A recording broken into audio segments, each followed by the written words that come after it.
today about day 9. Day 9 is October 6th and 7th.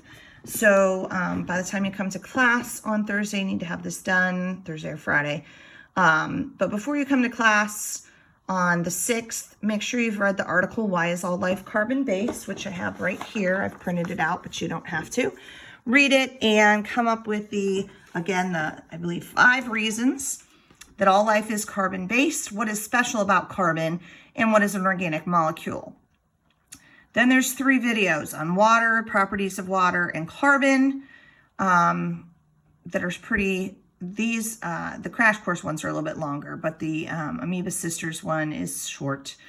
And then we're going to do, right now I'm doing these video notes. So this will be posted on the YouTube channel. And there is a packet. We're doing page 2 and 4 of the packet today. And then the 2 Quizlets to do. So if you look down here and make sure you view the entire assignment, you have the biochemistry student packet, which you can either download or open in Cami and type right on it. But I would, while you're watching the video, instead of trying to go back and forth and pause, just write down maybe the words that belong in the blank, and I'll show you how I have them denoted on my version.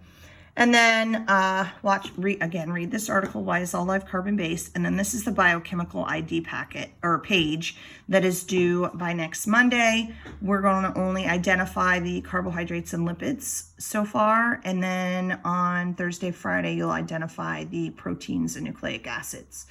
And if you look up here, if I close this out, in between day 9 and day 10, let me scroll up. Under Unit 2 Biochemistry is the biochemical ID packet. They are blue. You don't have to print these out. And there are page numbers on them. So, they go in order 1, 2, 3, 4, 5.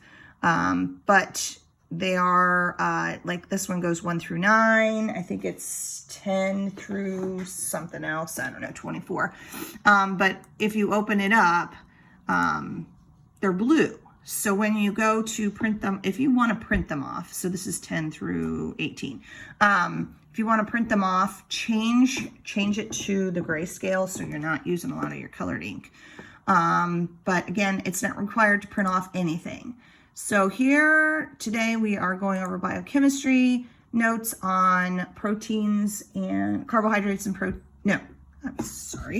I'm sorry, my fault. Today is carbohydrates and lipids. The second video that I will post will be proteins and nucleic acids, which is day 10. Okay, so this is the front cover of the biochemistry notes. This is what I'm going to be referring to. And then I will go over example in the packet that you will fill out the answers on this page and turn this one in. All right, so the only thing you have to turn in this week are Quizlets and this page 1 through 42 in the biochemical ID. So the notes you'll fill in and you'll keep those for yourself, however you do it. If you put it as a digital binder or, make yourself a folder for biology in your drive, or if you write them down in your notebook, it's fine. But we are going to be referring to these images, which are on the front cover of the packet. First thing I want you to note is these few things up here. This is the space filling model for water. This is the Bohr model, which again is the reason I asked you to do Bohr models and refresh your memory. And then the structural formula for water. It has 2 pairs of electrons. It's not sharing, but these other 2, because oxygen, this large oxygen model, has 8 electrons when it's shared. So if you look, you've got 2 and 4 that are not shared with anything, and then 5 and 6. So 6, and then it shares these 2, 7 and 8. So it gets its valence octet rule. Octet meaning 8. So it wants to bond with something to get 8 electrons. Well, it only has 6, so it wants to share 2 more. And those 2 more come from 2 hydrogen. Hydrogen has a negative charge when it shares it. And, a positive charge. Because that electron is being pulled this way more, and it gets this positive charge from the 1 proton in the nucleus. So these 2 are positive, and the oxygen is negative, more negative. And then the oxygen ends of one of the water molecules will attract. It's just an attraction. It's not a true bond. Just kind of like ionic bonds are not true bonds. They're just an attraction between a negative and a positive. So hydrogen bonding is an important factor. It allows water to stick to itself, which we call cohesion, or stick to things like glass and create a droplet, which is called adhesion. Okay, so this is a bunch of references we're going to go through, and I'll refer and point to things. But in the article, Why is All Life Carbon-Based? You should have read that first. If you haven't, pause this video, go read that and come back.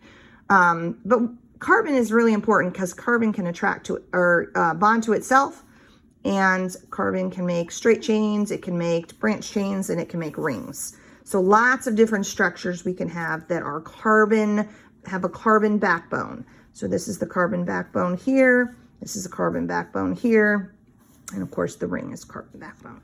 So today we are going to be talking about carbohydrates. So the very first thing, way I've done this is anything highlighted in pink is what is underlined in the student packet. So that's the fill in the blanks. And then I've highlighted all of the yellow ones, which are the vocabulary. So there are, all life molecules are put into 4 categories, and that should be an S at the end. Carbohydrates, lipids, proteins, and nucleic acids. If you want to pause to write those down, you can. But again, that's why this is a video. Pause it when you need to write something down, but I am going to kind of talk a little bit faster. So just bear with me. All right, so today we're talking about carbohydrates. Carbohydrates, again, is a vocabulary word and a fill in the blank. Carbohydrates are molecules composed of carbon, hydrogen, and oxygen with a ratio for every 2 hydrogen, there's 1 oxygen, and the carbon number varies. So carbon, hydrogen, and oxygen only. This is how you're going to identify carbohydrate. So there is one other group that only has carbon, hydrogen, and oxygen. So it'll put it in one of 2 of these 4 groups if it has carbon, hydrogen, and oxygen only. So you should see CH's and O's only. Okay. There are 3 types of carbohydrates. The first type is the simple sugar. Okay. Carbohydrates are sugars again, which you probably already knew. But mono, the prefix mono means 1. Saccharides means sugar. So 1 sugar. It's a simple sugar. It has, for every 1 carbon, there's 2 hydrogen and 1 oxygen. So the carbon and oxygen numbers will be the same, and you'll have double the hydrogen. The simplest sugar is, here's for those algebra people, where N is anything, a whole number from 3 to 8. So for example, if N was 6, you'd have C6H12O6. You notice how carbon and oxygen are the same number, and you got twice the number of hydrogen.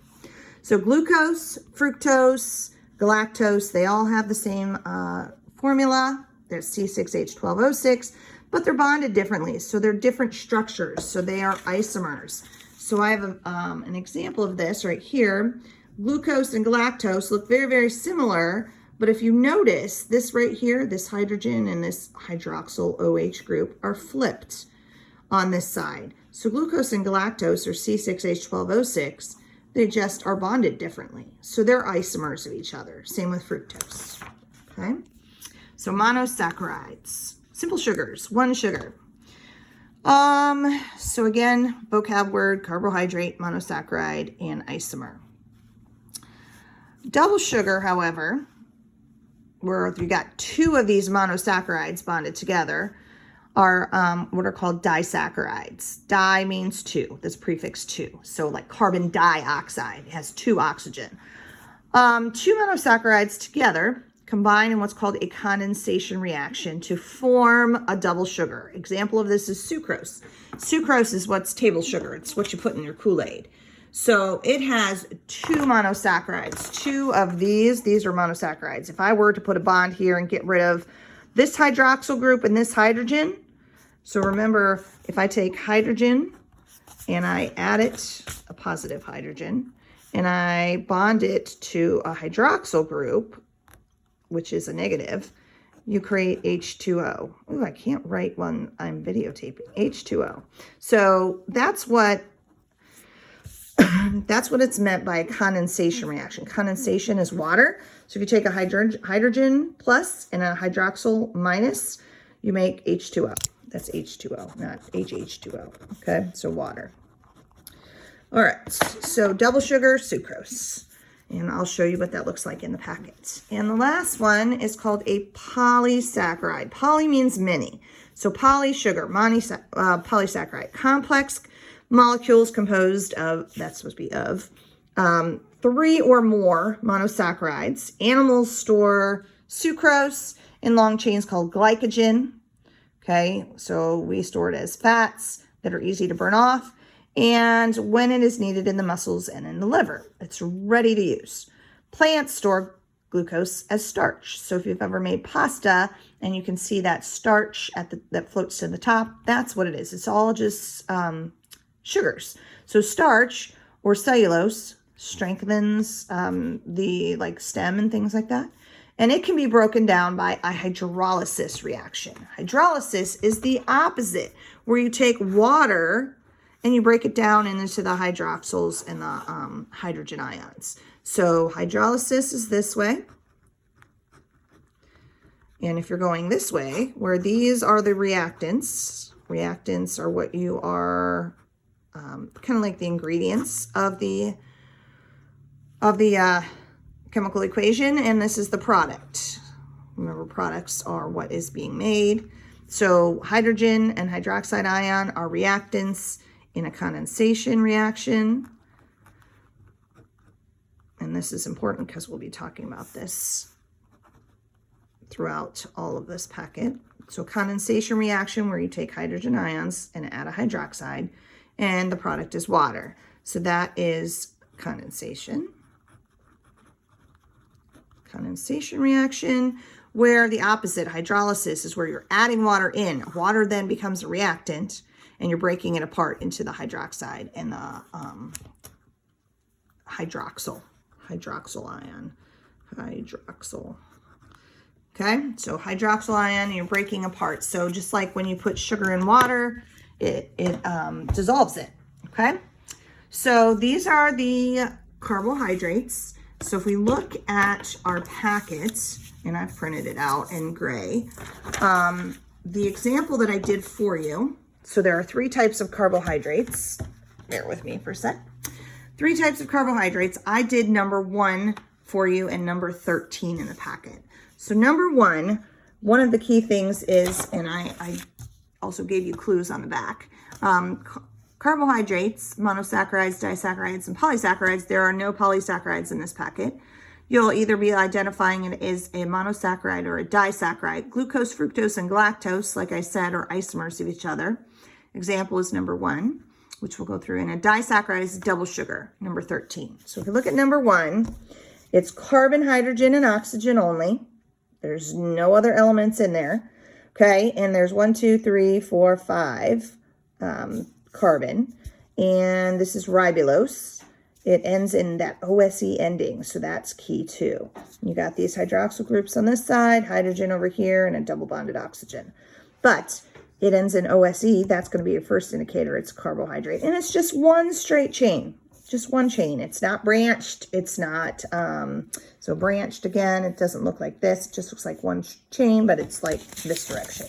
So if I were to turn it this way, and it's not a ring. So it's one straight chain, so it's monosaccharide. So for number 1, I've done it for you.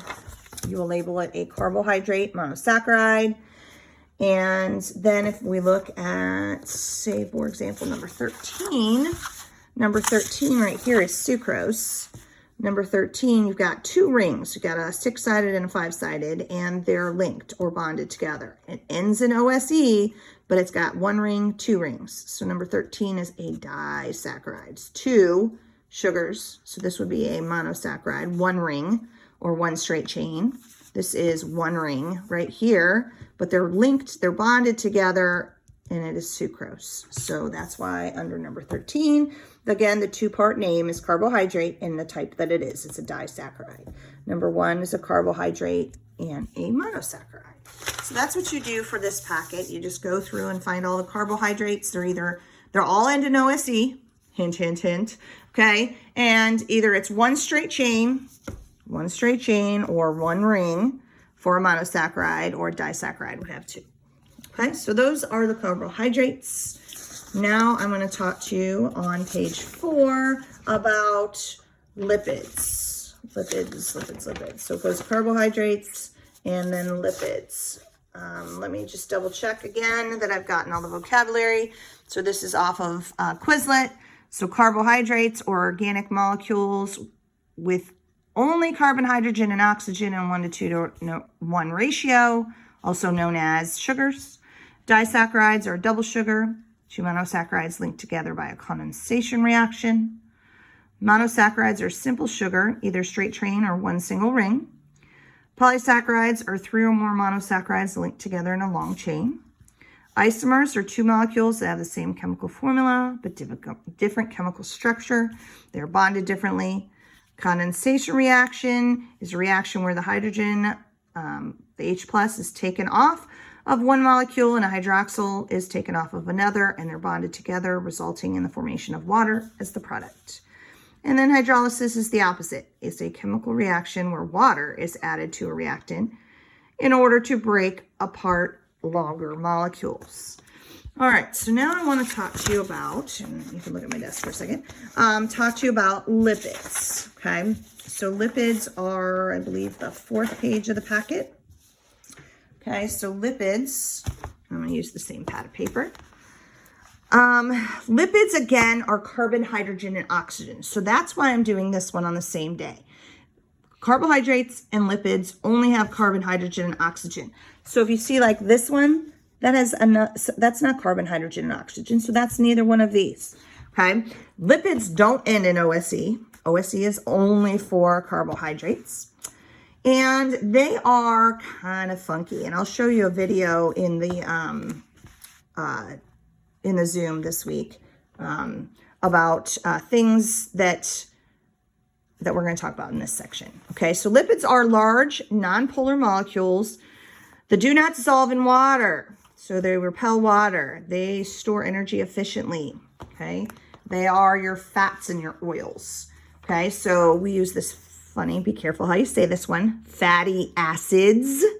Okay, are large unbranched chains of carbon that mostly make up our lipids, okay? They are straight chains of carbon with our carboxyl group. So this is a new word, carboxyl group.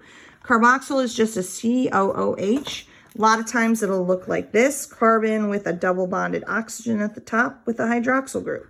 So that is what is called a carboxyl group, okay? So no E at the end, my bad. Okay, so carboxyl group looks like that.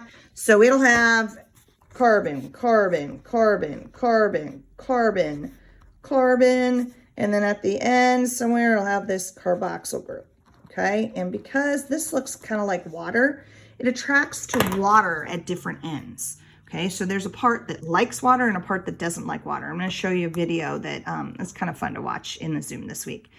But due to the fact that one of these molecules is a carbon chain, which we call nonpolar because it's equally sharing electrons. And the other end, this carboxyl group, is going to be polar like water. It attracts to water at different ends. Okay, so this carboxyl group will like the water. This will not. So this will point away from the water and this will attract to the water. So it makes a really good barrier. Okay, so this is what our cell membranes are made out of, okay? So here are 2 new words, okay? The nonpolar end doesn't like water, so we call it hydrophobic. Water, hydro, phobic, a phobia or fear of. So hydrophobic, and the polar end likes water, so we call it hydrophilic. Philic means to love. Making it useful, so in creating barriers, such as our membranes between a wet and dry environment. Okay, so very easy to identify. There are several different types. They're divided into 4 categories. Triglyceride. Tri means 3. I put a little number 3 here. Tri means 3. So there are 3 molecules of these fatty acids with 1 molecule of alcohol, or called a glycerol at the end. So it'll be 3 of these long chains, bonded together with an alcohol at one end. Okay, this OH group. So there are two types of triglycerides. So you'll hear about this in the news and things like that, or a product that's trying to sell you, it'll say no trans fats or no triglycerides. There are two types. There are the saturated, which are the bad kind. These are going to be things like your animal shortening or lard that maybe your grandma cooked with, and animal fats. They have a very high melting point and are solid at room temperature. So if you've ever seen like Crisco, that is what that is a saturated fatty acid. You don't want to eat that. Okay, but the unsaturated fat is good. It's a liquid at room temperature and found in plant seeds, like, for example, avocados or olives, like olive oil. You'll hear of EVOO, so extra virgin olive oil. So it gives the seedlings and the fruits energy. Okay, so you want to use this, and we can consume these. These are the good kind. They're unsaturated, so they're liquids at room temperature. But again, triglyceride means 3 fatty acids linked together.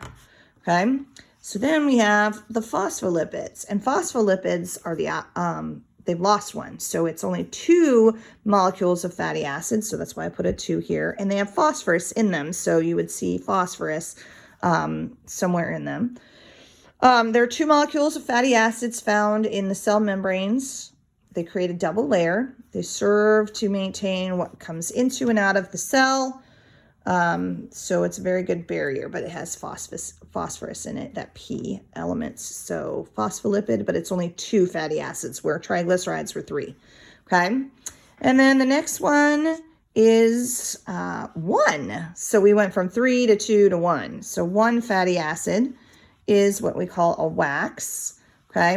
And a wax is a structural lipid with a long tail, A meaning 1, that's why I boxed it out, a long chain of fatty acids with an alcohol at the end, which serve to keep moisture in. So it's found in plants like, for example, cactus that live in deserts that need to create that waxy cuticle on the outside to preserve water. So it's used for waterproofing, and in, for example, your human ear. And then the earwax is what's very important to keep microorganisms out. So it creates a very good barrier. Okay. And then the last type, which I'll show you in the packet, are what we call steroids. And there are good steroids and there are bad steroids. I'm not talking about the illegal drugs. I'm talking about the natural carbon-based compounds. They are very easy to identify because, again, they're only carbon, hydrogen, and oxygen, but they have 4 fused rings. So these had 1, these had 2, these had 3, but they were all straight chains. This one is 4 fused rings with various number of functional groups, so things bonded off of it. And they represent your hormones, or, for example, cholesterol, which cholesterol, there's good cholesterol and bad cholesterol. The good cholesterol is needed by your nervous system to allow electrical signals to jump. So it jumps from one end to the other, and cholesterol is what's very important. Your nervous system uses it to function properly. So if we look in this packet for lipids, the example I gave you was number 10 and number 7. So we look at number 7. As you see, it's carbon, hydrogen, and oxygen only. It contains 3 carbon. But as you see, there's no OSE ending, so it's not a carbohydrate, but it has that carboxyl group almost, right? It looks similar to that COOH, and then it has these alcohol groups on the end. So OH is an alcohol group. Don't say IO, right? Okay, so glyceraldehyde is a lipid fatty acid. So I've done that for you. So lipid fatty acid. So if you look back here, lipids, you're going to have long chains of carbon and hydrogen, which are nonpolar, and the carboxyl group at the end, and an alcohol. So fatty acids, waxes, or steroids. Those are the only 2 that are in here. So we don't have any triglycerides, and we don't have any phospholipids in this packet. So number 7 and number 10. So if I flip to page 2, you see number 10. See how these carbon, hydrogen, and oxygen, you don't see any other elements. Carbon is also at each of these corners, but we don't have to write them. Same with this one in the sucrose. Carbon would be at each corner. But we don't have to write them because we just assume that in organic chemistry. So that's something new that you might not have known. So this is a lot of carbon in here. But if you notice, it has 1, 2, 3, 4 fused rings. So these are real easy to identify. They're probably the easiest ones. Nothing else but carbon, hydrogen, and oxygen. It does not end in OSE, but it has 4 fused rings. So number 10 is a lipid steroid. So I want you to go through this packet, find all the carbohydrate monosaccharides, all the carbohydrate disaccharides, and all the lipid fatty acids, or you could call them lipid waxes, and then the lipid steroids. So fill in just those on here. You'll have a bunch that are not answered yet because we'll do that in the next video. If you have any questions, let me know. Thanks.